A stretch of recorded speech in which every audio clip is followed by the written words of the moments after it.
Assalamualaikum warahmatullahi wabarakatuh. Alhamdulillah, nahmaduhu wa nasta'inuhu wa nastahdihi wa na'udzu billahi min shururi anfusina wa min sayyiati a'malina. Faman yahdihillahu fala mudilla lahu wa may yudlilhu fala hadiya lahu. Asyhadu an la ilaha illallah wahdahu la syarika lahu wa asyhadu anna Muhammadan abduhu wa rasuluhu la nabiyya ba'da. Kaum muslimin yang dimuliakan oleh Allah Subhanahu wa ta'ala, dalam hidup ini siapapun kita pasti merasakan yang namanya ujian, pasti merasakan yang namanya masalah. Karena itu sering saya sampaikan bahwa semua manusia, siapapun kita, adalah memiliki nama belakang masalah. Siapapun dia, maka masalah akan pasti menghampirinya. Datang, pergi, silih berganti. Selama kita hidup, maka memang kita pasti akan mendapati masalah dan masalah. Allah Subhanahu wa ta'ala menyatakan dalam Al-Quran, A'udzubillahi minasyaitonirrajim,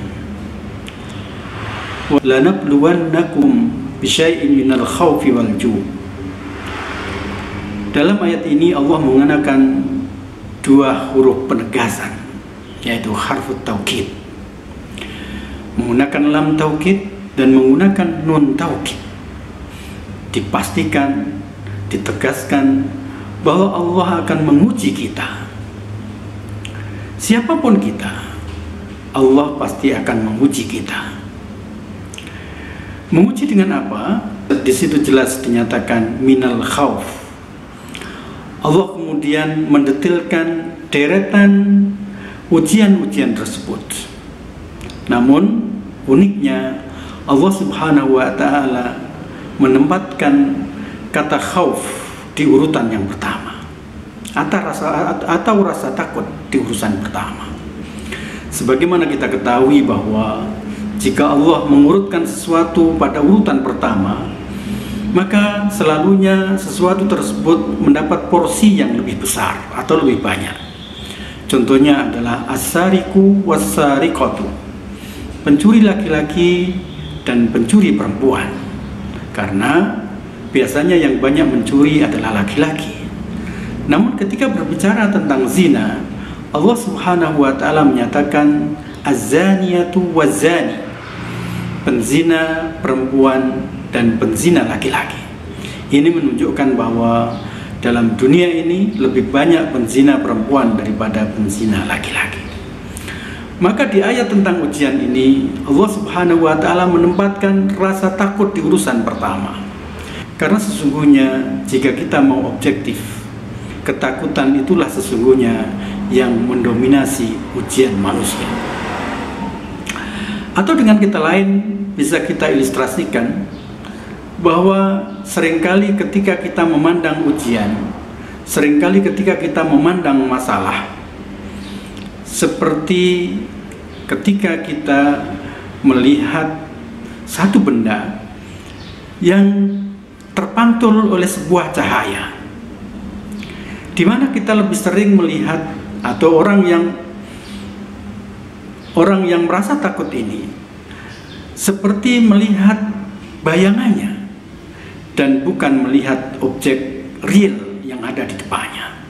Satu contoh misalnya, ketika ada seekor serangga, lalu serangga itu kemudian diproyeksikan oleh sebuah cahaya dan memantul pada sebuah dinding, tentu serangga ini akan tampak sangat besar dan mungkin mengerikan. Itulah sesungguhnya yang sering mendominasi diri kita ketika kita melihat, ketika kita merasakan satu masalah. Kita lebih sering melihat pantulan yang ada di dinding dari objek yang sebenarnya, tanpa kita mau memahami objektif untuk melihat masalah yang sesungguhnya. Karena itu Allah Subhanahu wa ta'ala menempatkan rasa takut ini di urutan yang pertama. Karena sesungguhnya takutlah yang mendominasi ujian.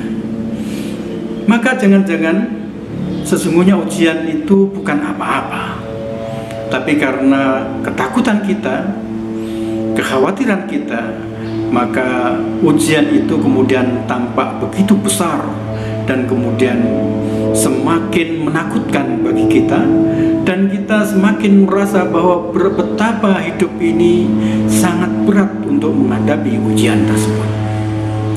Wallahu a'lam bishawab. Barakallahu fikum, jazakumullahu khairan jazaa.